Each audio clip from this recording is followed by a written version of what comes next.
Fact checkers are going to be pretty busy today in the following days after each one of these debates because neither Romney nor Obama had a particularly strong relationship with the truth. But the most egregious thing was the repeating of the old lies, the lies that have been debunked on the Young Turks on network news for weeks now.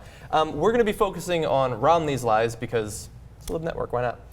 So we have a couple of the most egregious lies here, and we want to fact check them. The first is the constant repetition of the often debunked $716 billion from Medicare. We have a JR-produced compilation. This is video number 1. On Medicare, for current retirees, he's cutting $716 billion from the program because of those $716 billion in cuts. $716 billion. You're going to see a $716 billion cut to Medicare, and the president supports taking $716 billion out of that program. I'll restore that $716 billion to Medicare. Let me say real quick, because Cenk, I was on the show with you, and we talked about that. It's like really the first time that it came up. And I said, doesn't matter. They can talk about this all they want. They won't land because the voting public knows what candidate is likely to support Medicare and what candidate is looking to privatize it. And I believe that really up until last night. And now I think you've managed to take this, and I know that now you've gotten into some people's heads.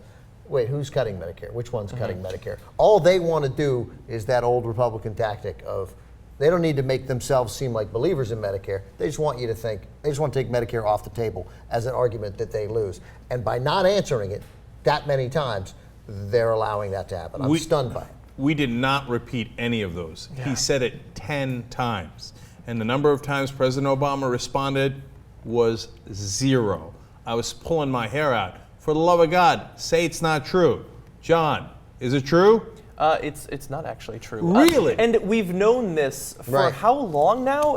First of all, Paul Ryan has a very similar tactic in his plan. Now, I understand that's not the same as Romney's plan, but it's not like it's just Democrats. It has to do with savings. It has to do with moving money around and trying to finance other parts. It's not actually taking the money essentially waste. out. You can use the word waste. Everyone would want that money cut. I just want everybody to know, all the fact checkers have already said it does not take any money from people actually receiving Medicare. No beneficiary money. None, okay? What it does is there was middlemen, the private insurance companies, who were taking an extra $716 billion and saying, hey, I gave you the same benefits you get under Medicare, now give me money off the top. It is actually one of the best things President Obama has done. Yeah. And how many times have I criticized him for different things that he's done wrong, right? This is one of the few that he got totally right. He saved the country $716 billion. It should be a great bragging point for him. He got it so right that Paul Ryan included it in his plan. That's how right he got it.